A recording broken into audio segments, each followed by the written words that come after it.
Hola, mi nombre es Tadeo Roldán Ortega López, soy residente de cirugía cardiotorácica del Instituto Nacional de Cardiología Ignacio Chávez de la Ciudad de México. El día de hoy vamos a hablar de la historia de la cirugía cardíaca. Es difícil poder abordar cada uno de los acontecimientos que han sucedido en este campo a través de la historia, pero trataremos de evidenciar los más importantes y dar un panorama general de lo que representa cada uno de estos. Como dice esta frase tan contundente de la cual no logré encontrar el autor, hemos tardado 2000 años en recorrer los 3 centímetros que separan la piel del pericardio. El corazón, a lo largo de la historia, ha sido uno de los órganos más desconocidos. Hasta el siglo XVIII, las afecciones cardíacas son desconocidas y no se habla de ellas en los tratados de medicina.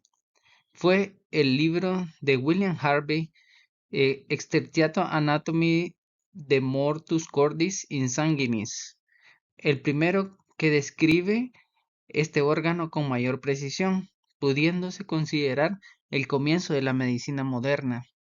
William Harvey, quien vivió desde 1578 hasta 1657, fue duramente criticado por este tratado de anatomía.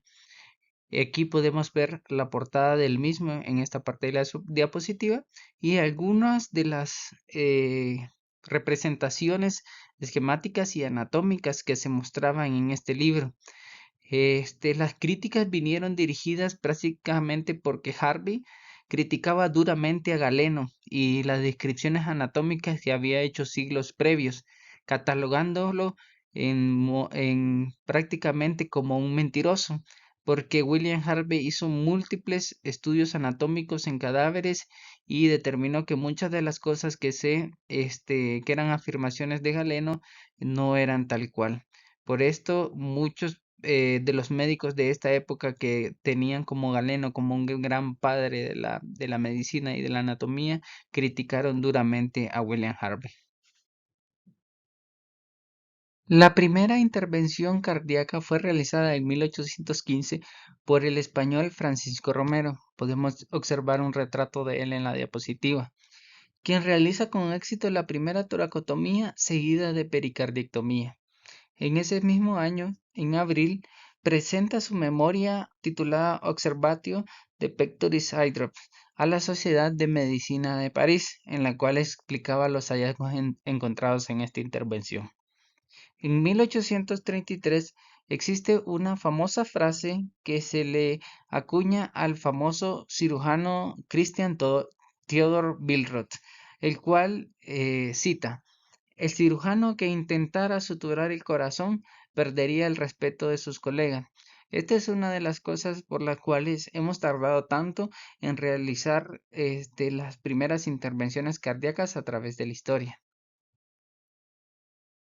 Existen opiniones contemporáneas de acuerdo a la famosa frase de Billroth. El profesor Karl Ludwig Hale, en ese momento en Alemania Oriental, investigó extensamente la fuente de los comentarios de Billroth sobre la cirugía cardíaca y concluyó que Billroth no había escrito ni hablado la cita sobre el corazón. Por otro lado, casi lamentó no poder defenderlo contra los ataques irreflexivos que se le han hecho a lo largo de la historia y se le seguirán haciendo debido a su supuesta cita. En 1888, Riedinger escribió: la idea de suturar una herida del corazón, aunque hecha con toda seriedad, apenas merece ser mencionada. En esta parte de la diapositiva podemos ver al doctor Carl Ludwig Hale sobre las investigaciones de la frase de Billroth. Stephen Paget, que podemos observar un retrato de él en esta parte de la diapositiva, escribe su obra sobre The Surgery of the Chest, es decir, la cirugía del pecho, publicado en 1896, que contenía la siguiente frase: ningún método nuevo ni descubrimiento nuevo pueden superar las dificultades naturales que acompañan a una herida del corazón. El 10 de julio de 1893, el doctor Daniel Hale Williams, que podemos observar un retrato de él en esta parte de la diapositiva, un cirujano de Chicago, Operó con éxito un joven de 24 años que había sido apuñalado en el corazón durante una pelea.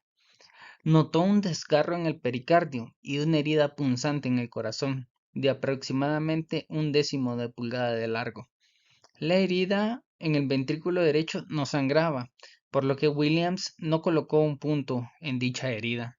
Sin embargo, cerró con suturas el orificio del pericardio y este hecho fue reportado hasta 4 años después.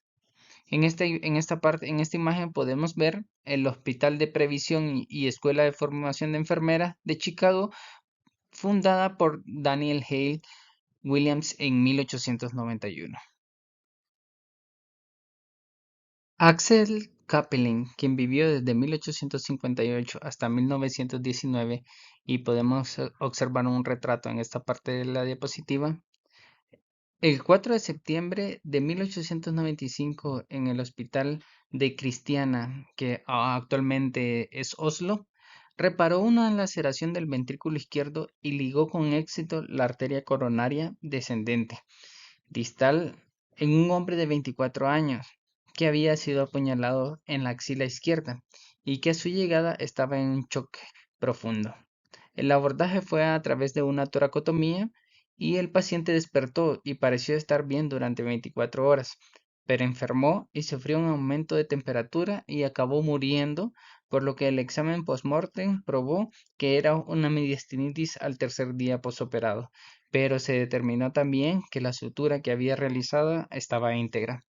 En esta parte de la diapositiva podemos ver la portada de un artículo que contiene el primer informe de una sutura cardíaca por el doctor Axel Kaplan.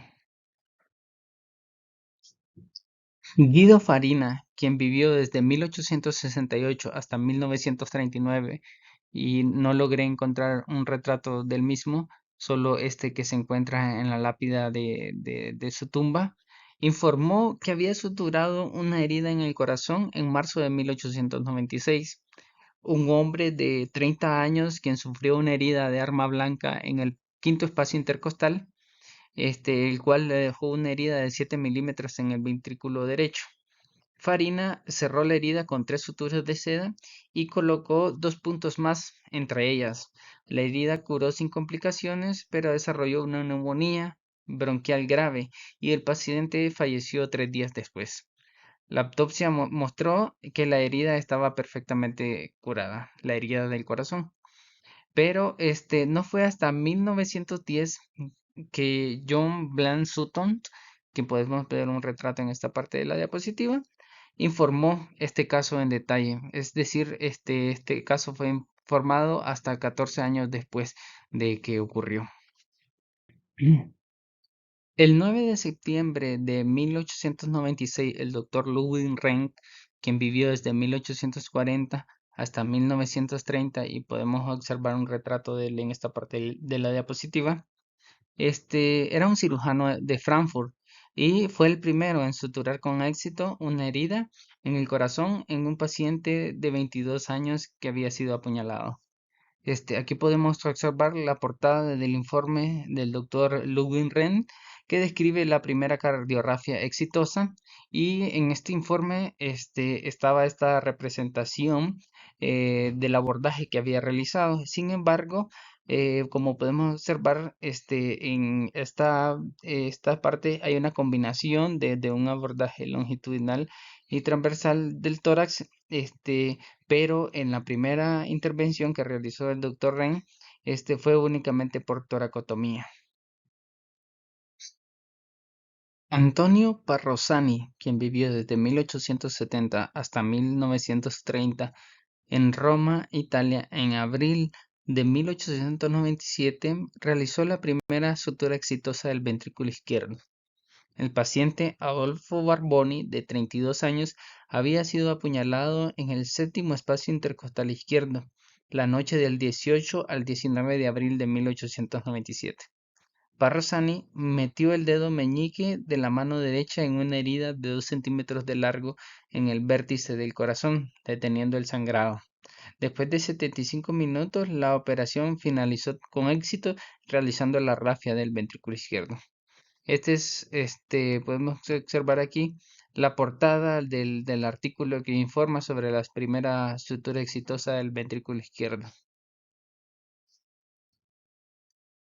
En esta diapositiva podemos observar un resumen de los acontecimientos más importantes en intervenciones cardíacas que se produjeron en el siglo XIX, empezando por Axel Kapelin, como ya habíamos descrito, que había hecho una sutura del ventrículo izquierdo y de la arteria coronaria. Sin embargo, el paciente murió algunos días después.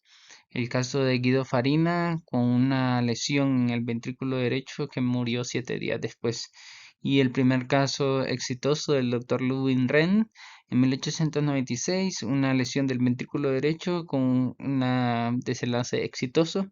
Y al igual que el último que mencionamos de Barrosani en 1897 y 98 con lesiones del ventrículo izquierdo, el cual el primero sobrevivió y el segundo murió al segundo día. Asimismo, posteriormente se fueron dando muchos acontecimientos a través de la historia y que nos sirven pues para ver básicamente qué tipo de lesión tenían estos pacientes y cuál fue el desenlace final de estos. En 1882 se ganó la batalla de Tel el-Kebir y los británicos ocuparon Egipto. Herbert Milton, quien vivió desde 1856 hasta 1921 y quien podemos observar un retrato en esta parte de la diapositiva, fue contratado como médico en el Hospital del Cairo.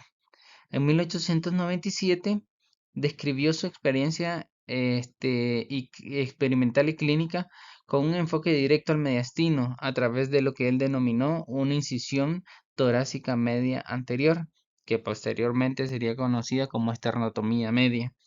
En 1929, Elliot Cutler y Claude Beck en Boston propusieron con entusiasmo que con este método, es decir, la esternotomía media, se obtenía una excelente exposición del corazón y además tenía la ventaja añadida de no abrir la pleura.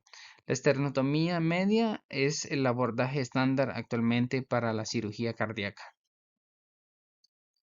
Frederick Trendelenburg, quien vivió desde 1844 hasta 1924 y a quien podemos observar en este retrato, en 1908 fue el primero en realizar una embolectomía pulmonar mediante apertura directa y succión de la arteria pulmonar. Martin Kirchner, quien vivió desde 1879 hasta 1942, y podemos observarlo aquí en este retrato, reportó el primer paciente que se recuperó completamente después de someterse a una embolectomía pulmonar en 1924.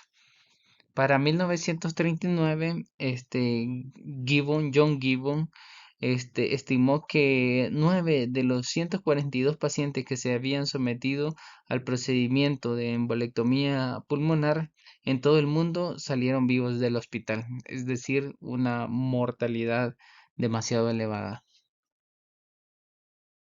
Gay McLean, quien vivió desde 1890 hasta 1957 y a quien podemos observar en este retrato, en 1916 realizó el descubrimiento de la heparina, siendo estudiante de medicina en la Universidad Johns Hopkins Medical School en Baltimore. Irónicamente, su hallazgo llegó cuando estaba investigando con extractos de hígado y corazón de perros para purificar sustancias procoagulantes cefalinas. William H. Howell, a quien podemos observar en este retrato, era jefe de la investigación, quien estudió dicho factor tisular y le dio el nombre de tromboplastina. Howell, se dedicó a estudiar este fenómeno y en 1918, es decir, 2 años después del descubrimiento de MacLean, con otro alumno llamado Emmett Hall Jr., quien podemos observar en este retrato, extraen otra sustancia que aparentemente era distinta al que había encontrado MacLean, aunque posteriormente se determinó que era la misma y que Howell en este tiempo denominó heparina. Esta diapositiva representa un resumen de los hechos históricos alrededor del descubrimiento de la heparina. Desde que en 1916 MacLean descubre dicha sustancia, hasta que en 1918 Howell y Hall acuñan el término. Para 1973 Rosenberg y Damos describen el mecanismo de acción y podemos observar que diferentes personas que intervinieron en diferentes descubrimientos y aplicaciones de la heparina en el campo médico. Cirugía extracardíaca. El 26 de agosto de 1938, Robert Gross, quien vivió desde 1905 hasta 1988, ligó exitosamente por primera vez un ducto arterioso persistente en una niña de 7 años en el Children's Hospital en Boston, considerada la operación que dio inicio a la cirugía cardiovascular. A sus 33 años era residente jefe del servicio de cirugía del profesor William Ladd y en 1945, algunos meses después que Clarence Crawford, como veremos a continuación, Gross efectuó una de las primeras operaciones para corregir una coartación aórtica. En imagen, el doctor Robert Gross. Cirugía extracardíaca. El 19 de octubre de 1944, Clarence Crawford, quien vivió desde 1899 hasta 1984, uno de los más grandes cirujanos cardíacos del siglo pasado, realizó con éxito la primera reparación de coartación aórtica. A fines de la década de 1920, había realizado 2 embolectomías pulmonares exitosas. En la década de 1930 introdujo la heparina como profilaxis de la trombosis y en la década de 1940 fue pionero en la ventilación mecánica con presión positiva durante las operaciones torácicas. Durante la década de 1950 realizó el primer caso de reparación auricular de transposición de las grandes arterias endarterectomía de la arteria coronaria izquierda y la primera implantación de un marcapasos en un ser humano.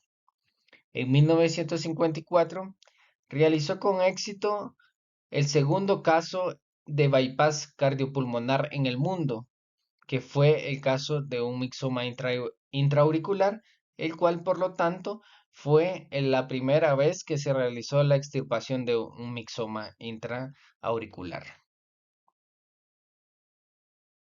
En la diapositiva podemos observar una imagen en la cual se encuentra el doctor Clarence Crawford en el centro, operando con Akeseni a la derecha de Crawford en el Hospital de Estocolmo en 1949. También podemos observar la imagen de la portada de la tesis doctoral del doctor Clarence Crawford de 1938, describiendo la técnica de neumonectomía que aún son utilizadas en nuestro tiempo. También de destacar algunos de los dispositivos de presión positiva que inventó el doctor Crawford para la cirugía tanto torácica como cardíaca.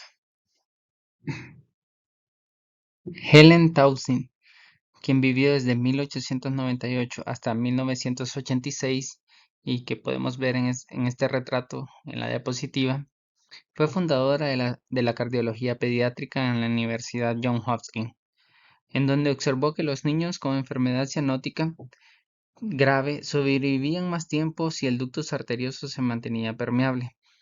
La causa de esta enfermedad cianótica ya había sido explicada casi 100 años antes por Antoine Fallot, quien vivió desde 1850 hasta 1911. Alfred Blalock, quien vivió desde 1899 hasta 1964 y quien podemos ver en este retrato en la diapositiva, desarrolló el shunt entre una rama del callado aórtico con la arteria pulmonar. con el objetivo de aumentar el flujo sanguíneo pulmonar y elevar la saturación de oxígeno en la sangre arterial. El 29 de noviembre de 1944 se realizó la primera cirugía con esta técnica, representando un hito en la cirugía cardíaca pediátrica. De mencionar y de gran importancia también, representada en este retrato, Vivienne Thomas, quien fue uno de los personajes más importantes para el desarrollo de esta técnica. Sin embargo, debido a los tiempos que corrían en los Estados Unidos y al ser una persona de color, fue gran parte marginado en la descripción de la historia. Es decir, también describen que mientras el doctor Blalock operaba y realizaba la primera cirugía, Vivian Thomas estaba detrás de él, dándole orientaciones y aconsejándolo sobre la técnica quirúrgica, porque en ese tiempo no se le permitía lavarse por su color de piel. En esta diapositiva podemos observar la fotografía icónica tomada en el quirófano aquel el 29 de noviembre de 1944, donde se realizó la primera cirugía del John Blaylock Dawson. Cirugía cardíaca cerrada. Charles Bailey, quien vivió desde 1910 hasta 1993, cual podemos observar en esta foto, efectuó la primera comisurotomía mitral el 10 de junio de 1948 en Filadelfia. A partir de este momento se adjudica este término. Dwight Harkin, quien vivió desde 1910 hasta 1993, a quien podemos ver en la imagen derecha de la diapositiva, quien efectuó la primera valvuloplastía mitral el 16 de junio de 1948, apenas 6 días después de que Bailey había realizado la primera comisurotomía. También este fue en Boston. En ambos casos, el acceso a la válvula mitral fue a través de la orejuela izquierda, por una toracotomía posterolateral izquierda y una pericardiotomía longitudinal. Cabe mencionar que estos procedimientos eran hechos básicamente a ciegas. En imagen podemos observar donde una imagen donde se describe, donde se plasma el guante que utilizaba el doctor Bailey para hacer la comisuratomía. También en algunos artículos de historia mencionan que en algún momento antes de desarrollar este guante, él le quitaba el dedo índice al guante y utilizaba el dedo sin protección y tenía que dejar crecerse la uña para poder realizar la comisurotomía. Algo increíble es la historia que actualmente pues sería imposible ver estas cosas. John Lewis, en la Universidad de Minnesota, efectuó por primera vez en 1952 una operación a corazón abierto, exitosa, consistente en el cierre de una comunicación interauricular utilizando hipotermia y oclusión de cavas. Podemos observar aquí un retrato del doctor John Lewis. Este Wilfred Bigelow, quien vivió desde 1913 hasta el 2005, de la Universidad de Toronto, a quien podemos observar en este retrato, fue pionero también en esta técnica y dedicó gran parte de su vida a la investigación sobre la hipotermia. Sin embargo, el héroe y conquistador en el campo de la hipotermia fue Henry Swan, quien vivió desde 1913 hasta 1996 y a quien podemos observar en esta parte de la diapositiva, de hecho, trabajando en alguna de las tinas de las bañeras en las cuales se metían a los pacientes para someter a hipotermia. Eh, eh, el doctor Henry Swan era de la Universidad de Colorado y acumuló la mayor experiencia clínica en cirugía de corazón abierto con hipotermia. Su trabajo fue presentado en 1955 en el Congreso de la Asociación Americana de Cirugía. En esta diapositiva podemos observar una imagen de un paciente en la etapa de recalentamiento, en una tina de baño con agua caliente a 47 grados centígrados. Parte del trabajo original del doctor John Lewis. Estos pacientes eran los que se sometían a hipotermia para reparación de defectos intracardíacos y después tenían que ser sometidos a un proceso de recalentamiento. En esta otra diapositiva podemos observar el Departamento de Cirugía Experimental del Instituto Nacional de Cardiología en 1954. De derecha a izquierda con batas blancas, el doctor Raúl Vaz Iglesias, José Roberto Monroy y Marcelo García Cornejo, médicos que participaron en la primera cirugía de corazón abierto. El 17 de marzo de 1956, en el Hospital de Jesús, institución fundada en el año de 1524 por Hernán Cortés, se realizó en México la primera cirugía de corazón abierto, utilizando hipotermia de superficie. Posteriormente, se hicieron múltiples investigaciones al respecto.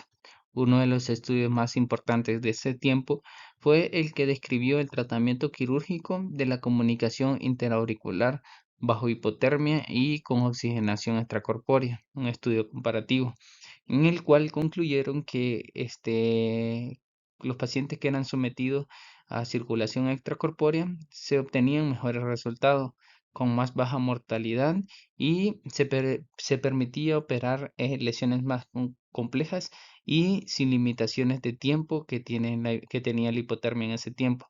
Recordemos que los pacientes que eran sometidos a hipotermia para cirugías cardíacas eran metidos a una tina, se bajaba la temperatura con hielo hasta 30 grados centígrados se encontraba la temperatura de la bañera y después eran pasados a la mesa de operaciones. En este existía un límite de tiempo de hasta 8 minutos en el cual ya estaba demostrado que posterior a esto los pacientes empezaban a tener daño neurológico. Es por esto que cualquier reparación de la cirugía se debe realizar en este tiempo. Corazón mecánico Dodrell General Motors. El 3 de julio de 1952, Forrest Dodrell, a quien podemos observar aquí en la diapositiva, y sus colegas realizaron el primer bypass cardíaco total del lado izquierdo, clínicamente exitoso en un ser humano. La máquina se utilizó para sustituir el ventrículo izquierdo en un hombre de 41 años. Durante 50 minutos mientras se realizaba un procedimiento quirúrgico para reparar la válvula mitral.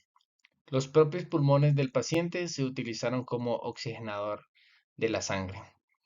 El 21 de octubre de 1952, Dodrell y sus colegas utilizaron su máquina en un niño de 16 años con estenosis pulmonar congénita para realizar una valvuloplastía pulmonar bajo visión directa. Este fue el primer bypass cardíaco del lado derecho exitoso reportado. Aquí podemos ver una imagen del desarrollo del corazón mecánico en conjunto de General Motors con Forrest Dodrell. Aquí una imagen de los planos originales de los ingenieros de General Motors del corazón mecánico Dodrell General Motors. Muy interesante. Máquina corazón-pulmón. El trabajo de John Gibbon en la máquina corazón-pulmón se llevó a cabo durante aproximadamente 20 años en los laboratorios del Hospital General de Massachusetts, la Universidad de Pensilvania y la Universidad Thomas Jefferson. En 1937, Gibbon informó sobre la primera demostración exitosa de que un corazón y un pulmón artificiales podían mantener la vida. Su trabajo fue interrumpido por la Segunda Guerra Mundial y es por esto que hasta el 6 de mayo de 1953 Gibbon usó su máquina de circulación extracorpórea para cerrar una comunicación interoauricular en una mujer de 18 años llamada Cecilia Babolek, con síntomas de insuficiencia cardíaca. El paciente sobrevivió y el caso fue todo un éxito. Aquí podemos ver al doctor John Gibbon y en esta otra imagen el mismo doctor trabajando en su máquina corazón-pulmón. Walton Lillahai, quien vivió desde 1919 hasta 1999 y es considerado el padre de la cirugía corazón abierto, y a quien podemos observar en este retrato, en esta parte de la diapositiva, bajo el principio del flujo de la vena ácigos, el cual planteaba que bajo la oclusión de las cavas, un flujo sanguíneo equivalente a aquel que retornaba por la vena ácido, es decir, un cuarto del gasto cardíaco basal, en condiciones normales sería suficiente para efectuar una operación bajo un cortocircuito del corazón. Bajo este principio, él desarrolló lo que era la circulación cruzada controlada, en el cual colocaba una cánula en la vena yugular derecha del paciente, y a través de una bomba esta sangre era impulsada y canulaba la vena femoral del familiar, en la mayoría de los casos el papá del niño, para que el pulmón del papá realizara el trabajo de la oxigenación de esta sangre y después era regresada a través de una cánula en la arteria femoral de papá y regresada a través de una cánula a través de una cánula arterial al niño. Bajo este principio se realizaban cirugías de corazón abierto en el paciente. Cabe mencionar que obviamente esta técnica fue duramente criticada por tener una probable tasa de mortalidad del 200%, en el cual se ponía en peligro la vida tanto del niño como del papá. Para el 26 de marzo de 1954 se realizó el primer cierre de una comunicación interventricular bajo circulación cruzada controlada, y el 13 de mayo de 1955 se introdujo el oxigenador de burbujas de Wall-Lillehei. Helmut Jäger, quien podemos ver en este retrato de la diapositiva, efectuó el primer cierre quirúrgico exitoso de una comunicación interauricular con circulación extracorpórea en Chile, y representa probablemente el primer caso en Latinoamérica. También en este caso se utilizó el oxigenador de burbuja de Wall-Lillehei. En 1952, el doctor Charles Hufnagel, quien vivió desde 1916 hasta 1989 y a quien podemos ver en el retrato esta parte de la diapositiva, implantó una válvula de jaula-bola en la aorta torácica descendente en un paciente con una enfermedad de la válvula aórtica. Por supuesto, esta prótesis de jaula-bola no proporcionaría ningún beneficio a un paciente con estenosis aórtica y solo un beneficio mínimo a pacientes con insuficiencia aórtica, pero sí representa la primera vez que se colocó un tipo de válvula en un paciente.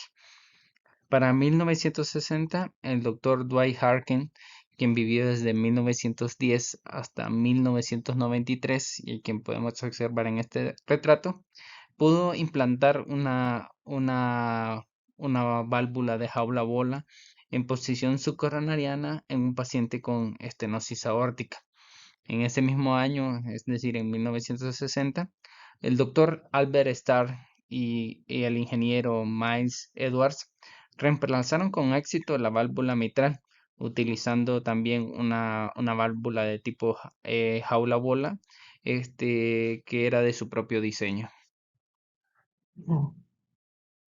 Donald Ross, a quien podemos observar en este retrato, En 1967 informó sobre la primera colocación exitosa de válvula aórtica con un homoinjerto de válvula aórtica.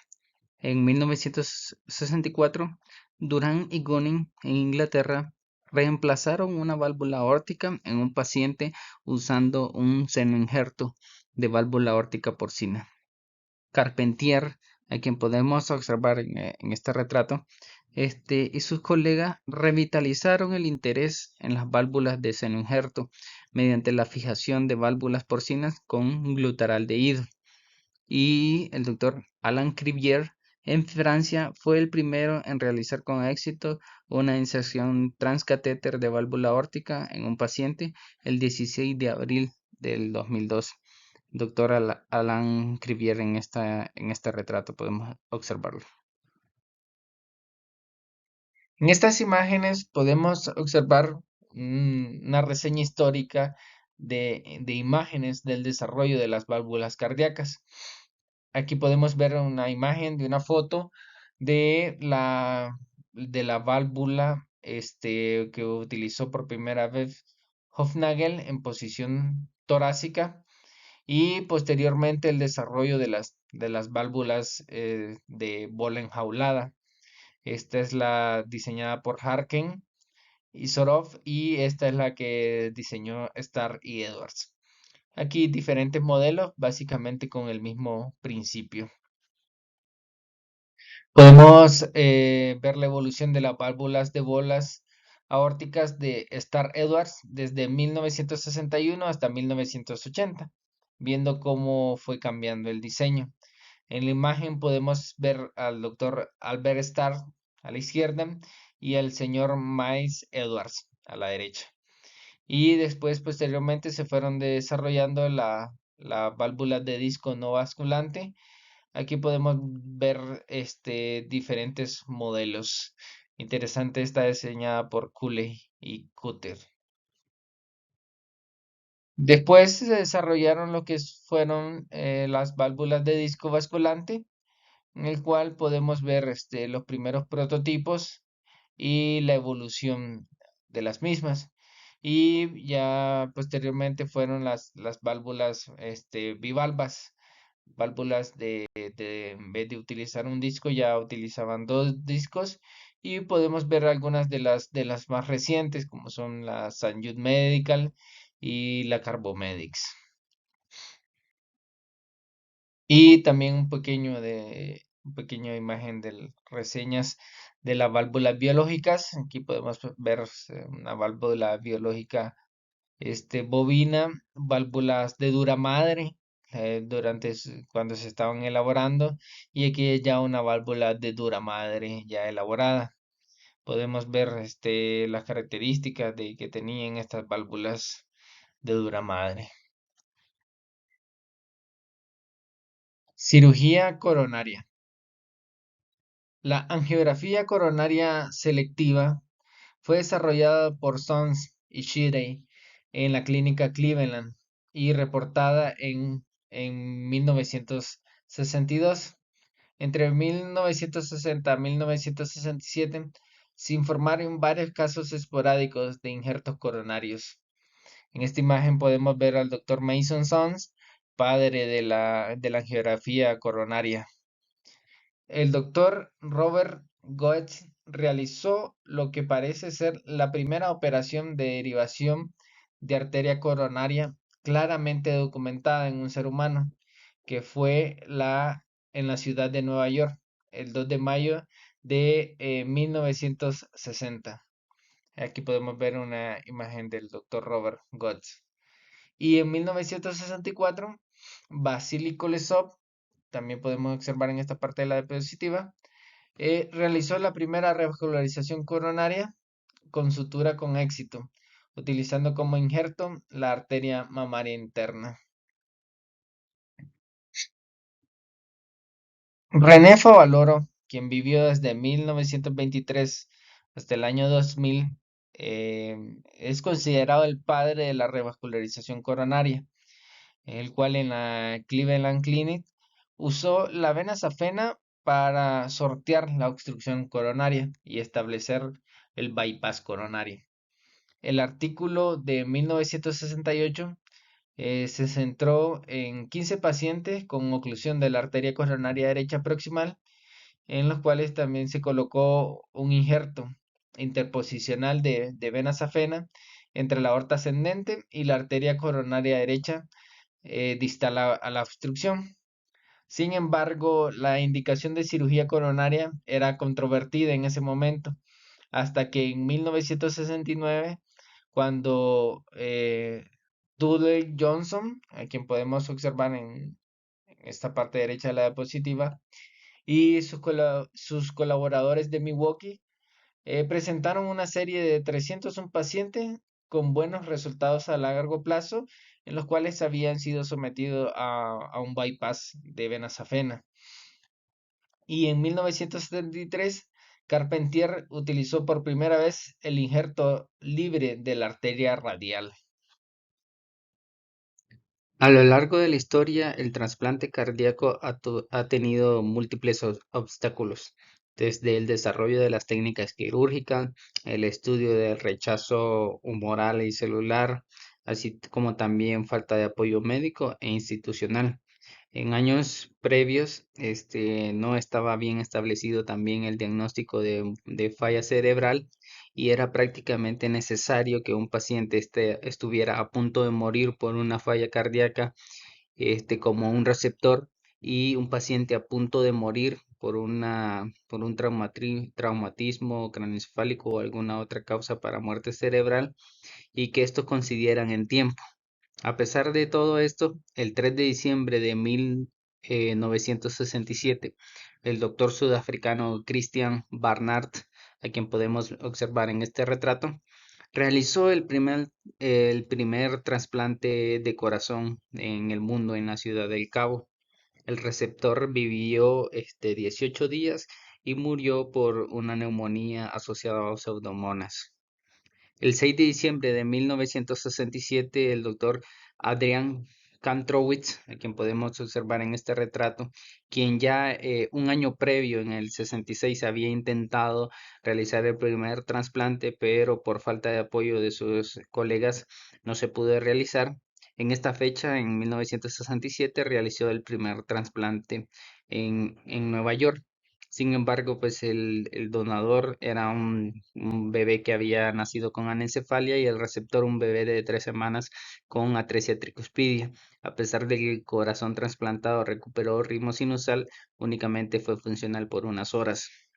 Un mes después del trasplante realizado por Bernard, Norman Shumway, uno de los pioneros en el desarrollo de las técnicas quirúrgicas e investigación en el respecto al tema del trasplante, realizó su primer trasplante cardíaco en Estados Unidos. Este paciente únicamente sobrevivió 15 días y murió por sepsis. El 21 de julio de 1988, el doctor Rubén Argüero Sánchez realizó el primer trasplante cardíaco en México, en el Centro Médico Nacional La Raza del Instituto Mexicano de Seguridad Social. En esta imagen podemos ver al doctor Rubén Argüero Sánchez.